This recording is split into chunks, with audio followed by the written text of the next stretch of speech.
Nova Manhã. Entrevista.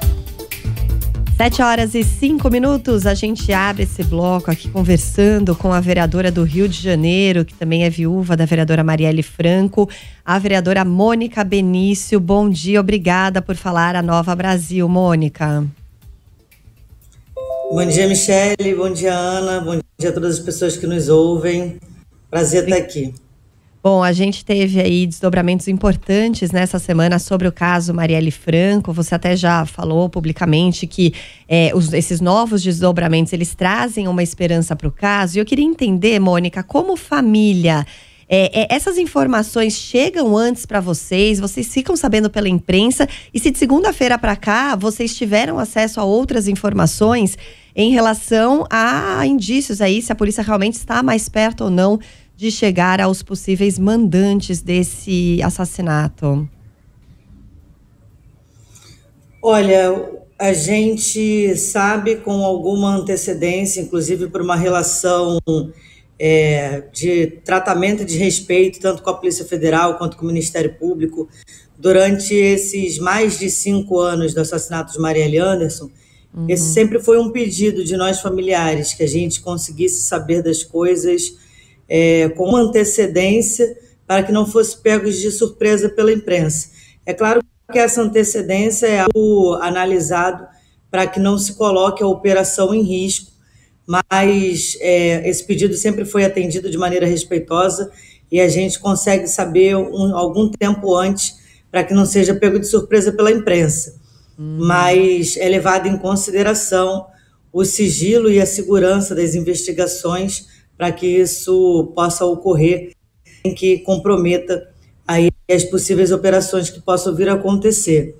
E tanto a Polícia Federal quanto o Ministério Público se reuniu com nós familiares de Marielle Anderson após essas notícias para dar informes sobre o andamento.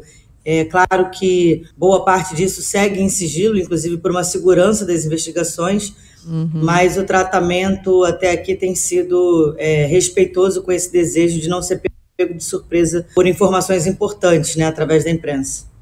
Desde que aconteceu o crime há mais de 5 anos, em algum momento você temeu pela sua própria vida e de outras pessoas próximas a Marielle? Olha, essa não é a minha preocupação central. Acho que o pior que podia ter acontecido aconteceu, que foi termos perdido Marielle Anderson da maneira como perdemos. Existe um trabalho investigativo a ser feito para que seja responsabilizado todas as pessoas que têm algum possível envolvimento com os assassinatos, em especial, né, a chegada aí da elucidação dos nomes dos mandantes e das motivações, que é o nosso principal objetivo.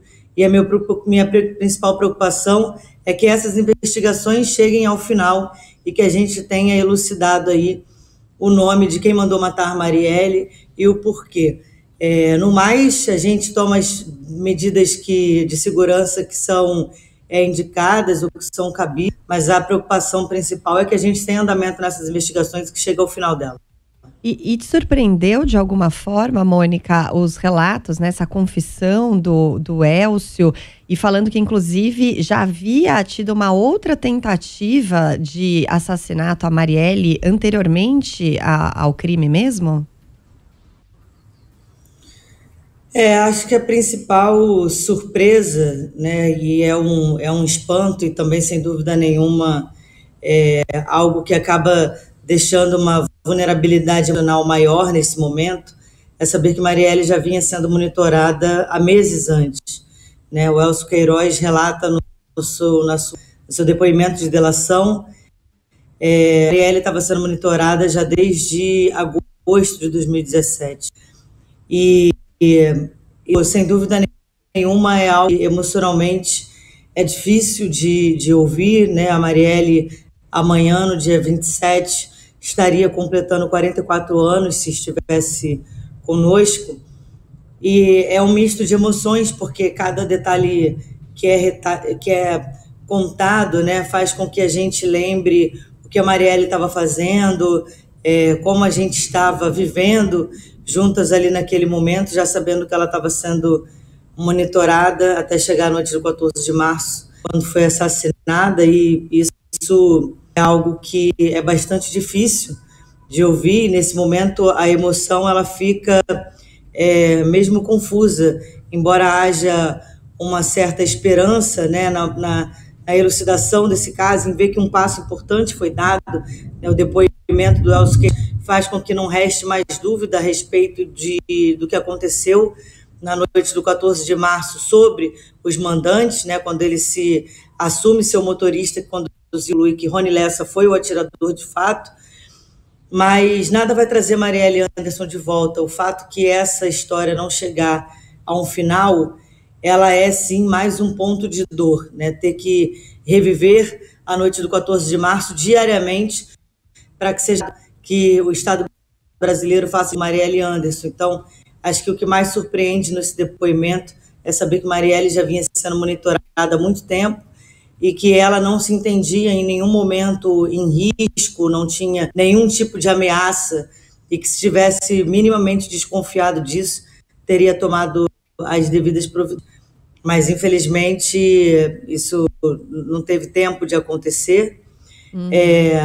Enfim, a gente passa aí há mais de 5 anos sem que o Estado brasileiro responda quem mandou matar Marielle e o porquê, e não num Estado democrático de direito, numa democracia, essa resposta é imprescindível para que a gente tenha democracia de fato nesse país.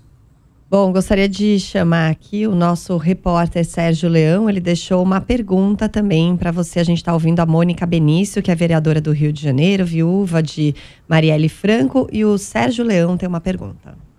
Olá, bom dia a todos. Bom dia, vereadora Mônica Benício. Antes de tudo, obrigado por aceitar o convite, né, de estar aqui na Nova Brasil FM. A minha pergunta nessa manhã para você é sobre essa questão de juntar nesse trabalho colaborativo de Polícia Federal juntamente, né, com o Ministério Público, e como é que você enxerga, né, o atual cenário que o caso Marielle Franco ganha nesses últimos dias, com a prisão, né, do ex-sargento do Corpo de Bombeiros, o Maxwell, e também o futuro dos acusados, né, envolvidos na morte da Marielle e do motorista Anderson Gomes. Sem dúvida, uma parceria muito importante, né? Se mostrou muito importante. Agora, essa semana, a Polícia Federal entrou no caso no início do ano, e desde 2019, às vésperas de completar 1 ano do assassinato de Marielle Anderson, foi que a gente recebeu as indicações de Elcio Queiroz e Rony Lessa como sendo os executores. E de 2019, de lá para cá, a impressão, a sensação que se dava é que a investigação avançou muito pouco, ou quase nada, né? Ou pelo menos a gente não tinha aí efetivas modificações e avanços sendo publicizados.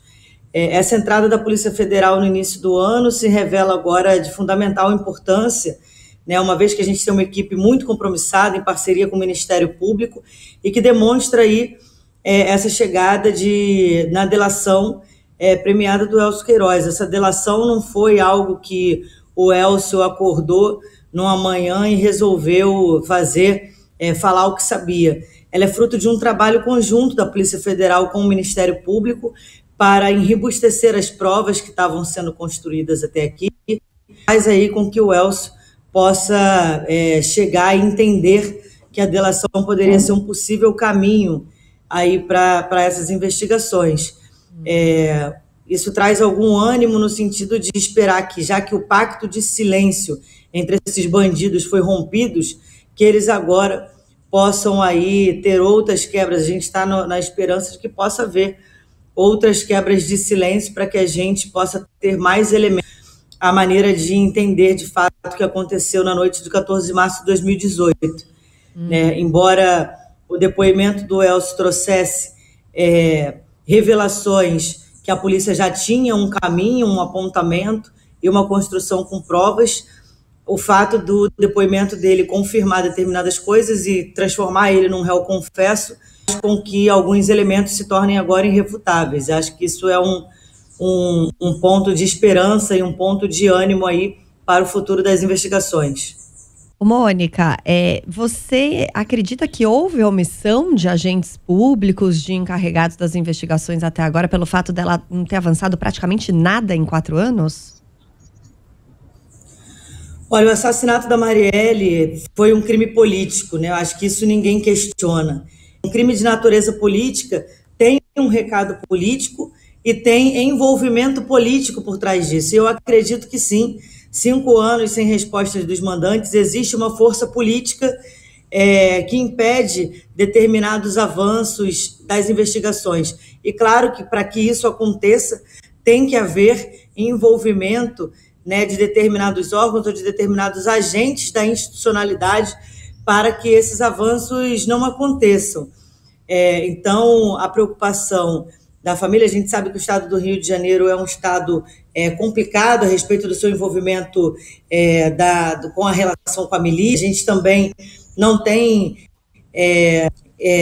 dúvidas, né, que tenha tido participação, haja vista inclusive que o Rony Lessa foi o atirador e ele tem as suas relações milicianas.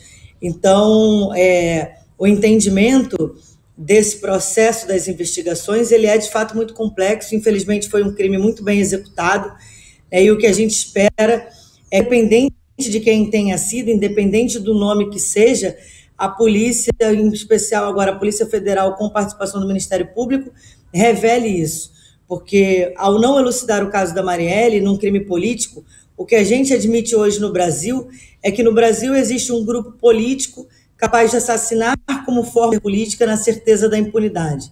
Mas não assassinou qualquer corpo. Assassinou o corpo de uma mulher negra, uma mulher favelada, uma mulher socialista, uma mulher LGBT.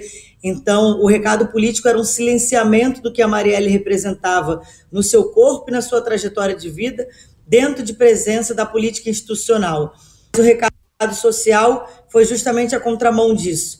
Né, dizer que nada do que Marielle acreditava ou lutava para garantir os direitos de uma sociedade mais justa e mais igualitária será freado. Mas para que essa resposta seja plena, o Estado brasileiro precisa responder quem mandou matar Marielle e o porquê. E num crime político, de natureza política, a gente entende, né, que há uma força política por trás disso tentando chegar aí à elucidação. Mas nesse momento eu estou bastante animada, bastante confiante de que a gente está caminhando aí para a elucidação desse caso, finalmente.